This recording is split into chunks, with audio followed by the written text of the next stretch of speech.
இனி நாமத்தினாலே நான் உங்களை வாழ்த்துகிறேன். கண்களை மூடி ஜெபம் பண்ணுவோம். கடந்த நாளிலும் முத்துறையில் ஆலயத்தை இடம் வாங்கின என்னுடைய சொந்த காசில் அதை அந்த பெரிய ஸ்தாபனம் சிமிர்னா ஸ்தாபனம் கட்டி கொடுத்தாங்க. அந்த கிராமத்தில் நிறைய பேர் ஆண்டவரை ஏற்றுக்கொண்டாங்க. நிறைய பேர் ஊழியக்காரர்களாக மாறியிருக்கிறாங்க. அந்த ஆலயத்தில் அந்த கட்டுன அந்த ஆலயத்தை பற்றி இந்த வருஷம் கேலண்டரில் தங்கவாசான கேலண்டரு கர்த்தரை நம்பி இருக்கிறவனையும் கிருபை சூழ்ந்து கொள்ளுங்கிற அந்த கேலண்டரில் நான் வாங்கினதை போட்டிருக்கிறாங்க. நான் வாங்கினதை சிஎஸ்ஐ தூய பவுல் ஆலயம். எனக்கு பவுலை ரொம்ப பிடிக்கும், எனக்கே தெரியாமல் பவுல் ஆலயம்னு போட்டிருக்காங்க. முத்தோரை 1987 உதகை தூய திருத்துவ ஆலயத்தின் பெண்கள் ஐக்கிய சங்கத்தால் நிலம் வாங்கி நன்கொடையாளரிடமிருந்து பெற்ற தொகையில் இது ஆலயமாக உருப்பெற்றது. இந்த ஆலயம் உதகையில் இருந்து சுமார் 7 கிலோமீட்டர் தொலைவில் உள்ளது. பார்க்குறீங்கல்ல, இந்த வருஷ கேலண்டரில் போட்டிருக்காங்க பெண்கள் ஐக்கிய சங்கம். பொதுவாக பெண்கள் ஐக்கிய சங்கம் அந்த வருஷத்தில் நான் தான் செய்தேன். 87 போட்டிருக்குது பாருங்க. அப்போ எத்தனை வருஷம் ஆகுது? ஆனால் அதுக்கு முதல்லையே நான் ஆண்டவரை ஏற்றுக்கொண்டேன்.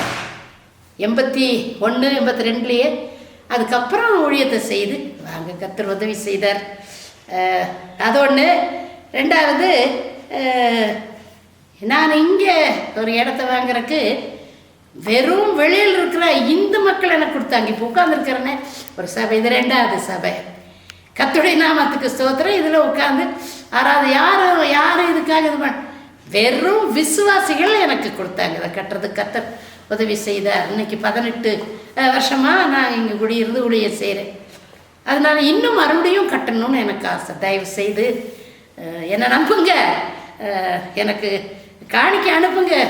நான் ஒவ்வொரு வாரமும் நான் சொல்கிறதில்ல, ஆனால் உங்களுக்கு தெரியும். நீங்கள் எப்படியாவது எனக்கு காணிக்கைகள் அனுப்புங்க ஊழியத்துக்காக. உங்களை நம்பிட்டு இருக்கிறேன். உங்களை என்ன ஒரு குடும்பத்தில் ஒரு உறுப்பினராக என்ன தெரிஞ்சுக்குங்க. உங்களுக்கு வேலை நானும் செய்துட்ருக்கிறேன். என்னோட கூட நீங்கள் இதை செய்தீங்கன்னா உங்களுக்கு அதில் பாதி பங்கு உண்டு. அதனால் தயவு செய்து காணிக்கைகளை அனுப்புவீங்கன்னு நினைக்கிறேன். மற்றவங்களுக்கு சொல்லுங்கள். ஞாயிற்றுக்கிழமை சாயங்காலம் 7 மணிக்கு பேசுகிறேன். இன்னும் பல காரியங்களை உங்களுக்கு சொல்லுவேன். இப்போ மறுபடியும் கண்களை மூடி ஜெபம் பண்ணுவோம். அன்பின் ஆண்டவரே, இந்த நேரத்தை பொறுப்படுத்திக் கொள்ளுங்க. நீங்கள் பேசு. என்னுடைய வாயில் வர்ற எல்லா வார்த்தையும் உண்மையாக இருக்குது. இதை நான் மூடி மறைக்கிறது இல்லை. எல்லாத்துக்கும் தெரியும். இந்த ஆண்டவரே, கர்த்தாவே, ஆண்டவரே, ஊரறிஞ்ச பாப்பான்னு சொல்லுவாங்க, ஊட்டியை கலக்கிறவன்னு சொல்லுவாங்க. ஆண்டவரே, என்ன தெரியாதவங்க யாரும் இல்லைன்னு சொல்லுவாங்க. ஆண்டவரே, அதெல்லாம் பெருமை இல்லை. ஆண்டவரே, எசப்பா, எப்படியாவது முடிய அன்பை ஆண்டவரே, ஒரு சாதாரண ஆஃப்டரால் ஒரு லேடி, நான் ஒரு தகுதியும் கிடையாது. ஆனால் என்ன நீங்கள் தெரிந்து கொண்டு இப்படிப்பட்ட காரியங்களை செய்ய எனக்கு உதவி செய்கிறேன். ஐயோ, நான் என்ன செய்ய? நான் மண் பாத்திரம் ஆண்டவரே, மண் சட்டி ஆண்டவரே. பரிசுத்த ஆவியானவர் எனக்குள்ளே கொடுத்துருக்கிறீர் ஆண்டவரே. உமக்கு ஸ்தோத்திரம் ஆண்டவரே. உமக்கு நன்றி ஆண்டவரே. தொடர்ந்து இந்த நேரத்தை பொறுப்படுத்திக் கொள்ளுங்க. இயேசு மூலம் ஜெபிக்கிறோம் நல்ல பிதாவே. கர்த்தருடைய நாமத்துக்கு ஸ்தோத்திரம். மறுபடியுமாக இங்கே கடநாடு அப்படின்னுட்டு ஒரு அட்டி, படுகருடைய அட்டி கடநாடு. அதில் ஒரு சகோதரன், அவருடைய பேர்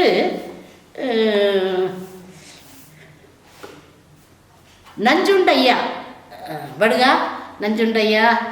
அவருக்கு இங்கே வரும்போது அவருக்கு ஒரு 50-55 வயசு இருக்கும். அவருக்கு வந்தார். ஒரு நாள் கூட்டம் நடந்துட்டுருக்குது. அப்போ வந்து உட்கார சொன்ன பெஞ்சில் உட்கார்ந்தார். என்னையா அப்படின்னு, என் படுகர் நிறைய வர்றாங்க. அப்போது சொன்னார், இந்த மாதிரி எனக்கு இந்த 2 கால்லையும் அழுகின மாதிரி இருக்குது. கால் புண்ணு கொதான்ட்டு இருக்குது, சீயும் ரத்தமும் இருக்குது.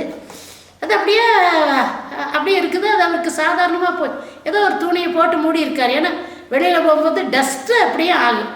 புண்ணில் டஸ்ட் ஆச்சுன்னா கொந்தும். அதனால வேறு வழியில் காலில் இருக்கனால ஏதோ ஒன்று போட்டு மூடி வந்தார். அப்போ நான் என்னன்னு கேட்டேன், தெரியலம்மா, 35 வருஷமாக இது எனக்கு இருக்குது.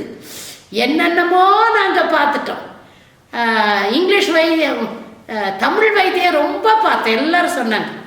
அதுக்கப்புறம் சரியாகலை. அதுக்கப்புறம் இங்கிலீஷ் வைத்தியத்தை பார்க்குறக்கு போனேன். அதுலேயும் நிறைய ப்ரைவேட்டாக போனதுக்கப்புறம் கவர்மெண்ட் ஆஸ்பத்திரிக்கு போயிட்டு சிலர் சொன்னாங்க பில்லி சோனியை உங்களுக்கு யாரோ வச்சுட்டாங்க, அது அப்படி தான் நடக்க மாட்டாமல் வாழ முடியாமல் கெட்டு போய் உணவெல்லாம் போகணும் அப்படிங்கிறதுக்கு வேண்டியெல்லாம் சிலர். அவர் நல்ல பணக்காரர், வசதி உள்ளவர், தோட்டம் இருக்குது, வீடுங்க இருக்குது, சொந்த வீடுங்க புதுசாக மறுபடியும் கட்டுறாரு.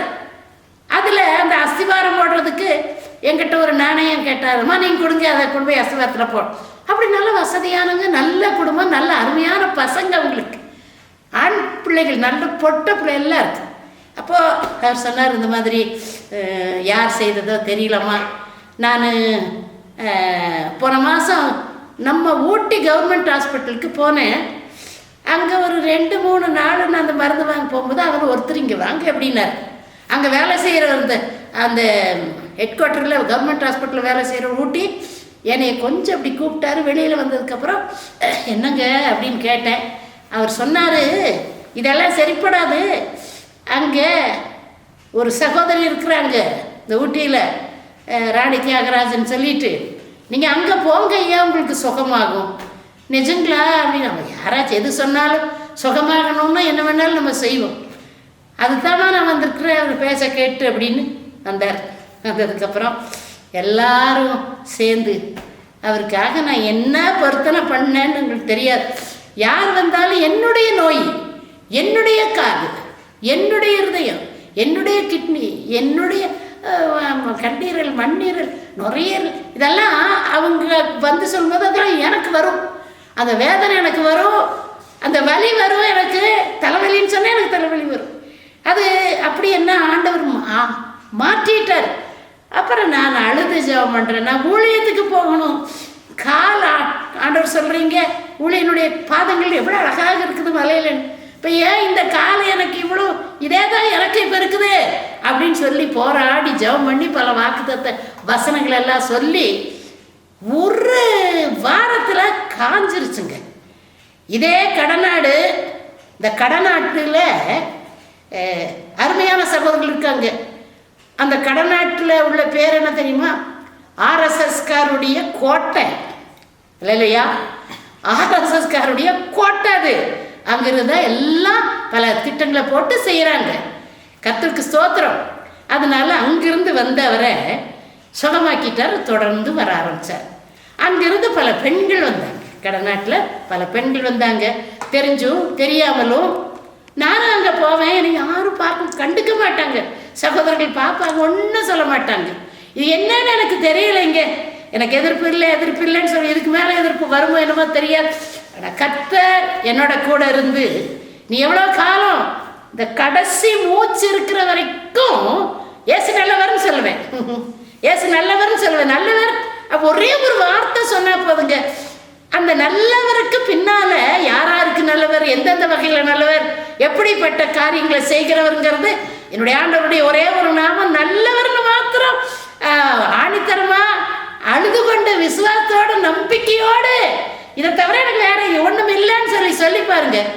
அதே போல் அவருடைய வாழ்க்கையில் கிருபை உள்ளவர், ஒரே இரக்கம் உள்ளவர். அந்த ஒவ்வொரு வார்த்தையிலையும் 1000 கோடிக்கணக்கான நன்மைகள் இருக்குங்க. அதனால சொல்லுவேன். அது நீ எவ்வளோ காலம் நான் இருப்பனோ தெரியாது. போன வாரத்திலிருந்து எனக்கு சுகமில்லைன்னு உங்களுக்கு சொன்னேன். ரொம்ப தலைவலிக்குது, கண்ணில் தண்ணி வந்துட்டுருக்குது, பேசிகிட்டு இருக்கும்போது இருமல். இப்போது நகோமி அம்மாட்ட நஞ்சமாட்ட கொஞ்சம் கஷாயம் வச்சு கொடுங்க, நான் பேசும்போது டிஸ்டர்ப் வரக்கூடாது, பார்த்துட்ருக்குறவங்க அப்படின்னு சொன்னேன். கொடுத்துருக்குறாங்க. கொஞ்சம் குடிச்சிருக்கிறேன். நான் நின்றுட்டுருக்கிறேன். என்னை பலப்படுத்துகிற கிறிஸ்துவினாலே எல்லாவற்றையும் செய்ய எனக்கு பலன் உண்டுங்கிற வார்த்தையை தேவன் சொல்கிறேன். காலேபுக்கு கொடுத்த அந்த நாளுக்கு ஒத்த பலத்தை இந்த நாளில் எல்லாருக்கும் தாங்க, எனக்கும் தாங்கன்னு சொல்கிறேன். அதனால் கர்த்தருடைய நாமத்துக்கு ஸ்தோத்திரம். சகோதரனை சுகமாக்கினார் ஆண்டவர். அவருடைய மருமகளும் அவரை சில நாள் கூட்டு வருவாங்க. 35 வருஷம்னா ஒரு வேளை எந்த வயசில் அவருக்கு ஒரு வேளை 55 இருக்கும். 35 வருஷத்துக்கு இருந்த அந்த எப்படிங்க சுகமாச்சு, யார் சுகமாக்குனது, எந்த மருந்து? போன வாரம் சொன்ன குஷ்டரோகிய கெஞ்சி அவங்கள்ட்ட கேட்டு எனக்கு இது ஒன்று தாங்க பெருசு, அவருக்கு செய்யுங்கன்னு சொன்னேன். இது ஒரு வகையில் நான் செய்த ஊழியம். அதே போல் இன்னைக்கு நானே என்னுடைய கையில் வேண்டாங்க, சொல்வாங்க, நான் அந்த அழுகினேன், காலு அழுகினேன், எல்லாரும் இப்படி கை வச்சு இயேசுவின் ரத்தத்தை எடுத்து பூசினா, ஐயோ வேண்டாம் வேண்டாம் வேண்டாம், நீ எங்கள்கிட்ட கொடுங்க, நாங்கள் பூசிக்கிறோம் அப்படிம்பாங்க. ஏசப்பா குஷ்டரோகியை தொட்டார். எங்கள் அப்பா மகா மகா மகா பரிசுத்தமானவர் குஷ்டரோகிகளை தொட்டு சுகமானா பாவியில் நீசப்பா பிரதான பாவி. பவுல் சொல்கிறது போல் ஒன்றுக்கு உதவாத பாவி நான் தொட்டா என்னங்க? இன்னைக்கு எந்தெந்த வியாதி வந்திருக்கணும், எத்தனை வியாதியை தொட்டு எண்ணெய் பூசி ஜெபம் பண்ணி இருக்கிறேன். ஒரு வியாதி எனக்கு வரலைங்க. இப்படி சின்ன சின்ன தலைவலி, காய்ச்சல் வந்து சில சமயம் பிபி, சுகர் வரும், அவ்வளோதான். அது மட்டாயிரும், நார்மலாயிரும். அதனால இது யாருடைய அன்பு? இப்படி நான் செய்யறதுக்கு ஆண்டவராகிய கர்த்தரை நான் கனம் பண்ணுறேன். என்ன கனம் பண்ணுறார்? அவர் பரம வைத்தியர், அவர் பரிகாரியான கர்த்தர். தன்னுடைய சொந்த ரத்தத்தை சிந்தி மீட்டு கொண்டார். பாவங்கள், சாபங்கள், தோஷங்கள், நோய்கள் எல்லாவற்றையும் மாற்றி சந்தோஷத்தை, சமாதானம், நித்திய ஜீவனை கொடுப்பான்னு சொல்லி பிரசங்கம் பண்ணுவேன். அதை நம்புவாங்க. நம்பி அவங்க நம்பின உடனே அற்புதங்கள் நடக்கும். வந்து எங்கிட்ட யாரும் சும்மா போனதே இல்லைங்க. உலகத்தில் வாழ்ந்த காலத்தில் ஆண்டவரை தேடி குஷ்ரோகி வந்தான், குருடம் வந்தான், முடவன் வந்தான், பெரும்பாடுள்ள ஸ்திரீ, கூனி எல்லாம் வந்தவங்க யாரும் வெறுமனே போனது கிடையாது. ஆனால் அன்னைக்கு எத்தனை குஷ்ரோகி இருந்திருப்பாங்க, அன்னைக்கு எத்தனை 12 வருஷம் பெரும்பாடுள்ள ஸ்திரீ இருந்திருப்பாங்க, எத்தனை கூனியான. ஆனால் வந்தவங்களுக்கு தான் ஒன்று நல்லா நான் சொல்கிறது கேளு. அவரை தேடி வந்தவங்க சும்மா போக மாட்டாங்க. என்னுடைய வியாதியில் குடலெல்லாம் ஓட்ட 9வது நாள் தியேட்டருக்குள்ளே போயிட்டு வெளியில் வந்துட்டேன் பயந்து. 3 மாதத்தில் செத்து போயிடுவேன். இங்கே இருக்கிறார் டாக்டர் ஜாகிர். அவர் சொன்னார், எல்லாம் கைவிட்டாங்க, அவ்வளவுதான். செவத்தை பார்த்து எஸ்ஐக்கியாவை போல் அழுவேன், என்னை சுகமாக்குங்கன்ட்டு. இன்ன வரைக்கும் ஒன்றும் ஒரு ஒரு ஆகாரம் விடுறதில்லை. கொடுக்கறதெல்லாம் சாப்பிட்றேன், நேரம் கட்ட நேரத்தில் சாப்பிட்றேன். எங்களுக்கெல்லாம் ஊழியக்காரருக்கு டைம் இல்லை. ஒவ்வொரு நேரத்தில் சாப்பிட்டு வயிறு நிறைக்கிறோம். பலப்படுத்துகிறார் என்னை பாருங்க, நான் எப்படி ஆரோக்கியமாக இருக்கேன். இல்லை, என்னுடைய வயசை உங்களுக்கு சொல்ல மாட்டேன். என்னை அந்த அளவுக்கு ஆண்டவர் ஆசீர்வதிச்சிருக்கிறார். காரணம் என்ன தெரியுமா? அநேகருக்கு என்ன ஆசீர்வாதமாக வச்சிருக்கிறார். அதனால் இன்னும் நான் எதையாவது அவருக்குன்னு செய்யணும். தயவு செய்து எனக்கு கொடுங்க, காணிக்கைகளை கொடுங்க, அனுப்புங்க. உங்களுக்கு பிரயோஜனமாக இருக்கும். உங்களையும் ஆண்டவர் மாற்றிடுவார். கர்த்தருடைய நாமத்துக்கு ஸ்தோத்திரம். இந்த யோவான் எழுதின சுவிசேஷம் 5ஆம் அதிகாரம் 3 8 வரைக்கும். யோவான் எழுதின சுவிசேஷம் 5ஆம் அதிகாரம் 3வது வசனத்திலிருந்து வாசிக்கிறேன். 5 மண்டபம் இருக்குது. அது எங்கே? வந்து எருசலேமில் 5 மண்டபம் இருக்குது. இயேசு கிறிஸ்து யூதராக இருந்ததுனால யூத காரியங்கள் எல்லாத்தையும் சரியானபடி செய்கிறார். அங்கே போயிட்டு வர்றார். அப்போ அந்த அவைகளில் 5 மண்டபம் இருக்குது. 5 மண்டபம்னா சின்னதல்ல, பெரிய பெரிய மண்டபம். அதில் யார் இருக்காங்க? குருடர்கள் இருக்காங்க, சப்பானிகள் இருக்காங்க, சூம்பின உறுப்புடையவர்கள் இருக்காங்க, முதலான வியாதிக்காரர் அநேகம் படுத்திருந்து தண்ணீரை இப்போ கலங்குன்னு சொல்லி காத்துட்ருப்பாங்க. உங்களுக்கு இந்த சரித்திரம் தெரியும். அது தண்ணீர் எந்த நேரத்தில் கலங்குன்னு தெரியாது. காலையிலையோ மத்தியானமோ நடுஜாமோ அதை பார்த்துட்டு இருப்பாங்க. அந்த குளத்தை சுற்றிலும் அந்த குளத்தை வந்து அந்த தூதன் கலக்கும் போது பார்க்கலாம். நம்ம போய் அது உள்ள விழுந்து இறங்கிட்டா சுகம். அப்போ நிறைய பேர் சுகமாக்கிட்டு போகிறாங்க. அப்போது 38 வருஷமாக ஒரு மனுஷனை கொண்டுட்டு போய் அந்த குடும்பத்தார் ஒன்றும் பண்ண முடியல, எந்த டாக்டரால் முடியல. அதனால நீ பேசாமல் நாங்கள் கொண்டுட்டு போய் அங்கே போட்டுடுறோம், அங்கே இரு, உனக்கு முடிஞ்சுன்னா ஏதோ கொண்டு கொடுப்பாங்களே என்னமோ சாப்பாடு ஆகாரம், நீ கலங்கும் போது நீ போய் இறங்கிருன்னு சொல்லியிருக்காங்க. ஆனால் இறங்க முடியல.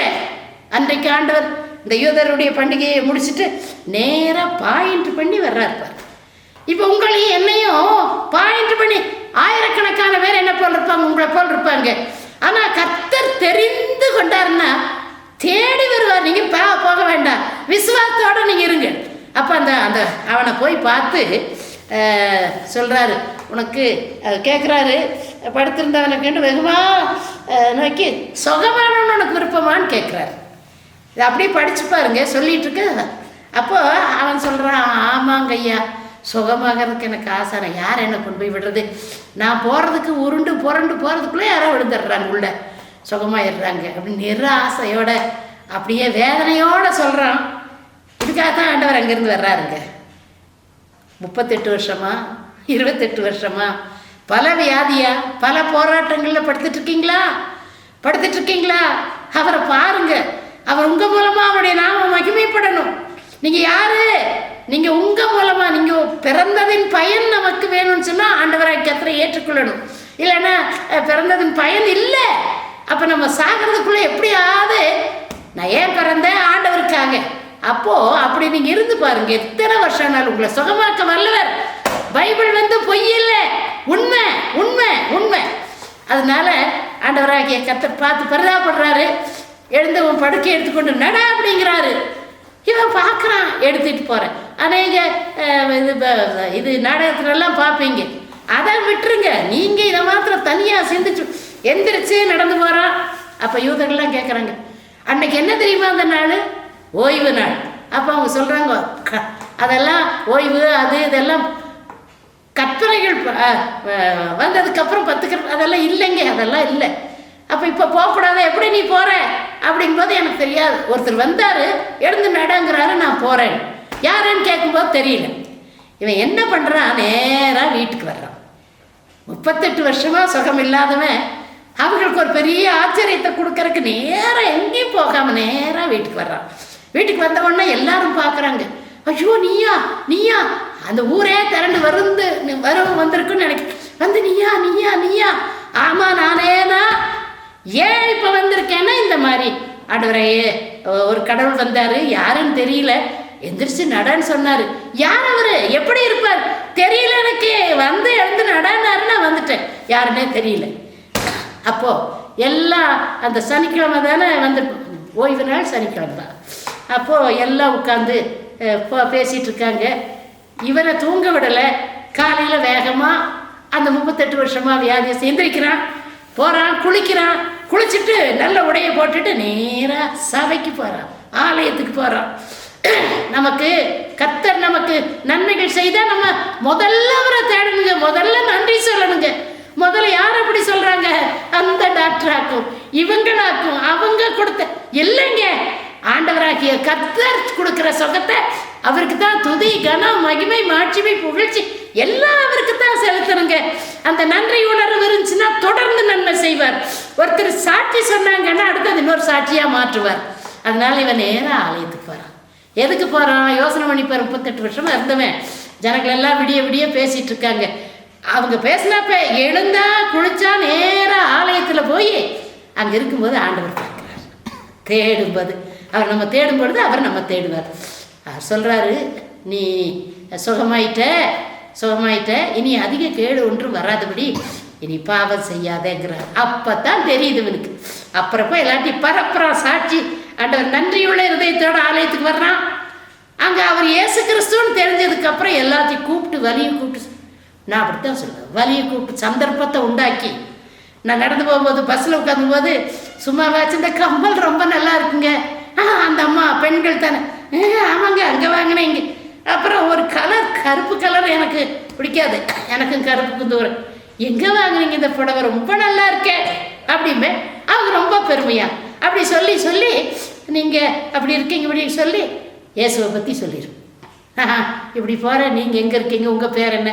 அங்கே சிரிச்சுட்டு அவங்கள பாராட்டுறங்கல்ல.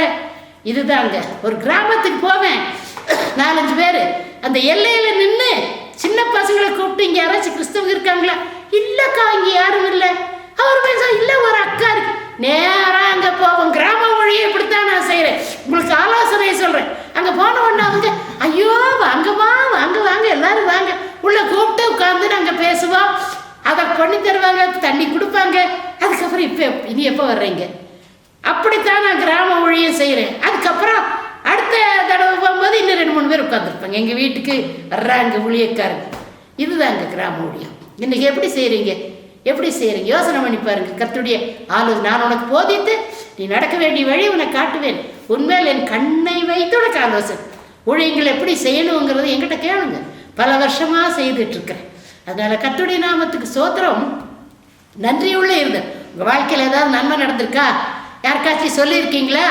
ஆண்டவரை பற்றி நீங்கள் பேசியிருக்கீங்களா? இல்லை ஏதோ தினமும் போனோம், கூட்டு போனாங்க. அந்த டாக்டர் இவங்க அவங்கள சுகமா இல்லைங்க. இல்லை இல்லை இல்லை, முதல்ல நன்றி சொல்லு. ரெண்டாவது அவருடைய ஆலயத்துக்கு போ, அவரை ஆராதி, அவருக்கு நன்றி சொல்லு, அவருடைய கட்டளைகள் படி நட, வேதவாசி, ஜெபம் பண்ணு, உபவாசம் பண்ண. ஆண்டவரே, குடியிலிருந்து என்ன தூக்கிட்டீங்க ஆண்டவரே, இனி ஆண்டவரே நான் உங்களுடைய பிள்ளைன்னு சொல்லி வாழ்ந்து பாருங்க, கர்த்தர்களை ஆசீர்வதிப்பார். இந்த மனுஷனை அப்படித்தான் கடைசியில் போகிறான். அவன் போகிறதுக்கு அப்புறம் தான் யாருன்னு தெரியல. இந்த யூதர்கள் கேட்டாங்க, அவங்களுக்கு இயேசு கிறிஸ்துன்னு சொல், தைரியமா சொல்லுங்க. சட்டியில் தான் அகப்பையில் வரும் இல்லையா? நான் சொல்றது உண்மையான இயேசு, உலக ரட்சகரை சொல்றேன். அதனால எனக்கு பயம் கிடையாது, யாருக்கும் பயப்பட மாட்டேன். ஏன் பொய் சொல்றேன்னா? வேண்டாது நான் செய்யறேனா? இல்லை, ஜீவனுள்ள தேவன் உலகத்தை அண்ட சராத்திரி உங்களை எங்க உண்டாக்கி வரப்போகிற, பாடுபட்டு மரித்துயர்த்தில் வரப்போகிற ஆண்டவருக்கு என்னுடைய கடைசி சொட்டு ரத்தம் இருக்கிற வரைக்கும் சொல்லுவேங்க. யார் என்னை அடிச்சு கொண்டாலும் பரவாயில்ல, பிள்ளைகிட்ட சொல்லுவேன். நான் வெளியூருக்கு ஊழியத்துக்கு போகும்போது பிள்ளைகிட்ட சொல்லுவேன், ஒரு வேளை நான் அங்கேயே சேர்த்துட்டேன்னா நீங்கள் கவலைப்படாதீங்க, எனக்கு இங்கே தான் கல்லறை வேணும், கல்லறை கிறிஸ்தவம் இல்லை, இங்கே கல்லறை வேணும், இங்கே கொண்டுட்டு வாங்க, ஃப்ளைட்டில் கொண்டு வாங்க, அதில் கொண்டு வாங்க. இல்லை, நான் எங்கே இறக்குறனோ அங்கே என்னை அடக்கம் பண்ணிடுங்க, கவலைப்படாதீங்க அப்படின்னு சொல்லுவேன் நான். சரியா? அதனால நமக்கு ஆண்டவராகிய கர்த்தரை நேசிக்கும் போது எங்கிருந்தாலும் அவருக்காக மறிக்கணும். அவருக்காக மறிப்பதற்காக நான் ஆயத்தமாக இருக்கிறேன். யார் என்ன அடிச்சு கொண்டாலும் அவங்கள குற்றமே சொல்ல மாட்டேன். இயேசு கிறிஸ்து கடைசியில் இவங்களை மன்னியும்னு சொல்கிறாரு, அப்படித்தானே? அதே போல் சேவான் சொல்கிறார் மன்னியும்னு, மகாத்மா காந்தி சொல்கிறார் அவங்க மனுஷரேன். இங்கே ஒரு மிஷினரி இருக்காங்க, அவங்கள பசங்களோட சேர்த்து ஸ்டெயின் அவரை நெருப்பு கொளுத்திட்டாங்க. அது அந்த அம்மா வந்து இங்கே அந்த 2 பிள்ளைங்க இங்கே ஹில்டா ஸ்கூலில் படிக்கிறாங்க, எங்கள் ஸ்கூலில் நல்ல ஸ்கூல். அதில் அவங்க அந்த சம்பவம் நடந்ததுக்கப்புறம் அவங்க வந்து அதில் தங்கியிருந்தாங்க, யாரும் அவங்கள பார்க்கவில்லை, அமைதியாக இருந்தாங்க. அவங்க சொன்னாங்களாம், கணவரையும் பசங்களையும் கொண்டுட்டாங்க, அதனால கடவுள் அவங்கள மன்னிக்கணும்னு சொன்னாங்க. சாதாரண இந்த நூற்றாண்டு 21ஆம் நூற்றாண்டில் பாருங்கள், அப்படி எப்படிப்பட்ட அன்பு! இந்த ஆண்டவருடைய அன்பு உங்களுக்கு எனக்கு வேணும். சரியா? ஜெபம் பண்ணுவோமா? காணிக்கை அனுப்புவீங்களா? அடுத்த வாரம் கொஞ்சம் சொல்லுங்கள். இந்த மாதிரி ஞாயிற்றுக்கிழமை அவங்க 6 மணிக்கு பேசுகிறாங்கன்ட்டு இன்னும் பல அற்புதங்களை நான் சொல்லுவேன். யார் வேணாலும் வந்து இங்கே பார்க்கலாம், கேட்கலாம். இந்த ஊரில் மாத்திரமல்ல, வெளியூர்களையும், ஸ்ரீலங்காவில், மலேசியாவில், அந்தமான்ல செய்தேன். கர்த்தருக்குடைய ஸ்தோத்திரம் இல்லைன்னு சொல்ல மாட்டேன். அதாவது மிகைப்படுத்த மாட்டேன், நான் கொஞ்சமாக தான் சொல்லுவேன். மிகைப்படுத்துறதுக்கு நேரம் இல்லை, 1/2 மணி நேரம், 28 நிமிஷம் மிகைப்படுத்த மாட்டேன். உண்மையை சொல்கிறது கூட நேரம் இல்லை எனக்கு. அதனால நான் சொல்கிறதெல்லாம் கோர்ட்டில் அவங்கவுங்க குரானையும் இதையும் வச்சு, பகவத்கீதையும் இதையும் வச்சு நான் சொல்வதெல்லாம் உண்மை அப்படின்னு சொல்லுவாங்க. அதே போல் நான் இதை வச்சு நான் சொல்கிறதெல்லாம் உண்மைதாங்க, மிகைப்படுத்தாமல் சொல்கிறேன், கொஞ்சமாக தான் சொல்கிறேன். நான் கொஞ்சம் கோடி காட்டுவேன், புரிந்து கொள்ளுங்க. நீங்களும் கர்த்தருக்காக வாழும். சரியா? கண்கள் முடிஞ்ச எழுந்து நிற்போமா, இருதயத்தில் கை வச்சுக்கோங்க, ஆண்டவர் பார்த்து கெஞ்சுங்க. அவருடைய வல்லமை, அவருடைய ஆசீர்வாதம் ஊற்றப்படப்பாகிறதுங்க, ஊற்றப்படப்பாக. முடியலன்னு உட்காருங்க. முடிகிறவங்க, சிறு பிள்ளைங்க, இப்போ வாலிப பிள்ளைங்க, இளம் வயதில் உள்ள குடும்பத் தலைவர்கள் எந்திரிச்சு நில்லுங்க. ஏசப்பா, நான் வேண்டிக் கொள்வதற்கு நினைப்பதற்கு அதிகமான கிருபைகளை நீ தருவேன்னு சொன்னீர. நின்றுட்டு இருக்கிறாங்க ஆண்டவரே, நின்றுட்டு இருக்காங்க. நான் சொல்றதெல்லாம் உண்மைன்னு எல்லா ஜனங்களுக்கும் தெரியும். நான் போய் தீர்க்க தரிசனம் சொல்றது கிடையாது ஆண்டவரே. எனக்கு என்ன தரிசன வரம் கொடுத்துருக்கீங்க, நான் பார்க்கும் பொழுதே என்னைக்கோ நடந்ததெல்லாம் எனக்கு காட்டுவீங்க ஆண்டவரே. இப்பொழுது பிள்ளைகளை ஆசீர்வதிக்க போகிறீர். அத்தையும் கூட சொல்ல, எழுந்து வைக்கிறாங்களா? உன் வார்த்தையை கேட்டு, சத்தியத்தை கேட்டு எழுந்து வைக்கிறாங்களா? அவங்களை ஆசீர்வதிப்பேன். ஆசீர்வதிங்க. என்னென்ன தேவையோ எனக்கு தெரியாது, உங்களுக்கு தெரியும், அவங்களுக்கு தெரியும். ஆசீர்வதிங்க ஆண்டவரை. ஊற்றுங்க, மழையை போல ஊற்றுங்க ஆண்டவரே. அக்னி அபிஷேகம் ஆண்டவரே, வர்றங்கள் ஆண்டவரே, அந்நிய பாட்டு பேசட்டும் ஆண்டவரே. ஆசீர்வதிங்க, நிரப்புங்க. உச்சந்தலையிலிருந்து உள்ளங்கால் மட்டும் இப்படி வல்லமையால் நிரப்புங்க, அன்பால் நிரப்புங்க, இரக்கத்தால் நிரப்புங்க, சமாதானத்தால் நிரப்புங்க, சந்தோஷத்தால் நிரப்புங்க, சுகத்தால் நிரப்புங்க. முக்கியமாக ஆண்டவரே, இவர்களை தெரிந்தெடுத்த பாத்திரங்களாக மாற்றுங்க. இவர்கள் அநேகருக்கு, அநேக ஜாதிகளுக்கு கடன் கொடுக்க உதவி செய்யுங்க. கடன் வாங்க மாட்டாங்க. 5 லட்சம் கடன் வாங்கிட்டு 3 பேர் கடன் கொடுக்க முடியாது செத்து போயிட்டாங்க இந்த வாரத்துல. கேட்கும் போது எவ்வளவு வேதனையா இருக்கு. வேண்டாம் வேண்டாம் வேண்டாம். கர்த்தாவே, இந்த பிள்ளைகளுடைய பட்ட கடன் நீங்க, எங்க அப்பா நாங்க பட்ட கடன் நீங்க மாத்துங்க. நீங்க தான் போய் கேளுன்னு சொல்லுங்க. எங்க அப்பாட்ட கேளு, எங்க அப்பா தான் கொடுப்பாரு. அது போல நீங்க எங்களுக்கு தகப்பேன். நாங்க பட்ட கடன், எங்களுடைய வியாதிகள், எங்களுடைய பிரச்சனை, பிரிஞ்சு இருக்கிற குடும்பம், அக்கா தங்கச்சி, அண்ணன் தம்பி, அப்பா அம்மா, உறவினர்கள் எல்லாம் அன்பில்லாம இருக்குதாங்க. அன்பில்லாத பிள்ளைகள் இருக்காங்க ஆண்டவரே. எவ்வளோ வேதனை ஆண்டவரே. கொஞ்சம் கூட அன்பு இல்லையே, கொஞ்சம் கூட பாசம் இல்லையே. வெட்டி போடுறாங்களே, கொண்டு போடுறாங்களே ஆண்டவரே. ஏசப்பா, என்ன மிருக குணம், என்ன குடும்பத்துல வாழ்கிறவர்கள் எத்தனை பேரை கொண்டு போடுறாங்க ஆண்டவரே. ஆண்டவரே, கொஞ்சம் கூட பாசம் இல்லையே ஆண்டவரே. தான் நான் சொத்துகளுக்காக, மற்ற காரியங்களுக்காக ஆண்டவரை கொலை பண்ணிடுறாங்க ஆண்டவரை. ஓட ஓட விரட்டி கொலை பண்ணுறாங்க ஆண்டவரே. இன்னும் இந்த சொத்தை கொடு, இல்லைன்னா வெட்டி கொண்டாங்க. பெற்ற தாய் தகப்பனான கூட பிறந்தவங்களெல்லாம் போட்டி போடுறாங்க ஆண்டவரே. ஏசப்பா, பிள்ளைகளை பாருங்க.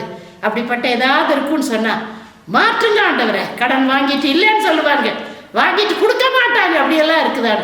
வீடுகள் ஆண்டவரை காலியாக இருக்குது. அது சீக்கிரம் ஆட்கள் வரணும்னு ஜபிக்கிறாங்க. வரட்டும் ஆண்டவரை. வீடுகளை நிலங்களை விற்க வேண்டும், வாங்க வேண்டும், கட்ட வேண்டும், வாடகைக்கு வேண்டும், போகியத்துக்கு வேண்டும்னு சொல்ற பிள்ளைகள் எல்லாரையும் பாருங்க. படிக்கணும், நல்ல வாழ்க்கை வேணும், குழந்தைங்க இருக்கணும். கேட்டுட்டு இருக்காங்க நின்று. நான் சொல்லிட்டேன், எந்திரிச்சு நின்று கேளுங்க. அவங்களுக்கு பதிலாக நான் சொல்லிட்டு இருக்கேன். நாமே நாமே நாமேன்னு சொல்லிட்டு இருக்காங்க. உதவி செய்ய நீர் வல்லவராக இருக்கிறீர் ஏசப்பா. ஏசப்பா, அவர்கள் நடுவில் உலாவி கொண்டிருக்கிறீர். ஒவ்வொருவரையும் தொட்டுக்கொண்டிருக்கிற அடியால் பார்க்கிறேன் ஆண்டவர். ஒவ்வொருவரையும் தொட்டுக்கொண்டு இருக்கிறேன் ராஜா. சிறு குழந்தைகள் இருந்து பெரியவர்கள் வரைக்கும் ஆண்டவரை படுத்து இருக்கிற அந்த மக்கள் பேர்ல முடிய அன்பின் கரம், வல்லமையான கரணம், ஆசீர்வதிக்கிற கரம் இறங்கி கொண்டிருக்கு, பட்டு கொண்டு இருக்கிறது உனக்கு நன்றி. நான் ஆசீர்வதிப்பேன். இன்றைக்கு எழுந்து நின்றவர்கள், போன வாரத்தில் எழுந்து நின்றவர்கள் ஒவ்வொருவருக்கும் அற்புதம் செய்வேன்னு சொல்றீங்க. உனக்கு அவங்க சொல்லுவாங்கன்னு சொல்றீங்க. செய்யுங்க ஆண்டவரே. எனக்காக ஆண்டவரே, உமக்காக எவ்வளோ காலம் வாழ்ந்துட்டு இருக்கிற ஆண்டவரே உமக்கு தெரியும் ஆண்டவரே. எத்தனை போராட்டங்களின் வாழ்க்கையில வந்தது ஆண்டவரே. மறக்க முடியாத காரியங்கள், துக்கம், என்ன போல ஒரு துக்கம் யாரும் நான் மாறா ஆண்டவரே. நான் மாறாவா இருக்கிறேன் ஆண்டவரே. என்ன ஆண்டவரே, என்னை இது மட்டும் காத்தீரே, எல்லா நன்மைகளையும் தந்தீரே ஆண்டவரே. நான் ஒரு யோபு ஆண்டவரே, நான் ஒரு யோபு ஆண்டவரே. அப்படியே பின்னலவே நீங்க ஆசீர்வதித்திருக்கீங்களே. பார்த்து கொண்டு இருக்கிற எழுந்து நம்பிக்கையோடு ஆண்டவரே தலையை தாழ்த்தி இருக்கிற பிள்ளைகளை ஆசீர்வதிங்க. என்ன ஆசீர்வதிச்சிங்கல்ல, நீ பாரபட்சம் இல்லாத தேவன் ஆண்டவரே. என் முன்னால் உட்கார்ந்து இருக்கிற ஆண்டவரே, கேமராமேனை ஆசீர்வதிங்க.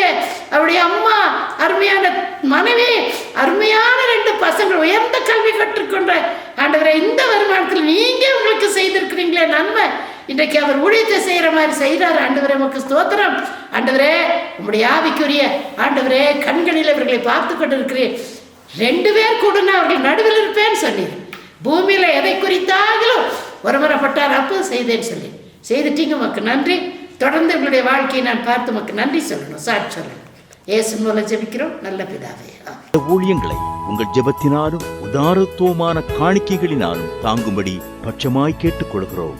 மேலும் இந்த ஊழியத்தின் கட்டிட நிதிக்காக சகோதரி Esther Selvarani, Canara bank account number 6222220052005210, IFSC code CNR B001623, சேரிங் கிராஸ் பிரான்ச் ஊட்டி 603001.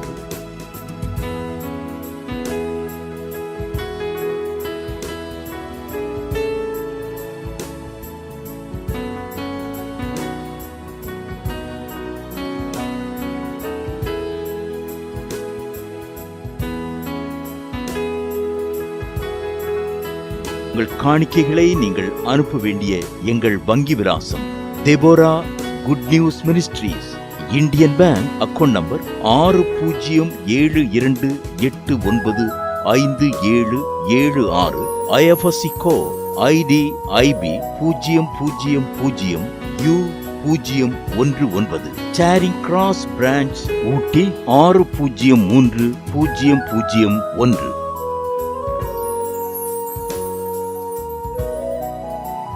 மேலும் எங்களுடைய போன்பே எண்கள் 9443604157. கர்த்தர்தாமே உங்கள் அனைவரையும் ஆசீர்வதிப்பாராக. கேட்ட செய்தி உங்களுக்கு மிகவும் ஆசீர்வாதமாய் இருந்திருக்கும் என்று நம்புகிறோம். அன்பானவர்களே, உங்கள் ஜெபத் தேவைகளுக்கும் மேலும் ஆலோசனைகளுக்கும் நீங்கள் தொடர்பு கொள்ள வேண்டிய எங்கள் விலாசம்: சகோதரி எஸ்தர் செல்வராணி, இரக்கத்தின் வாசல் இயேசு ஊழியங்கள். செல்போன் 9443600415 7.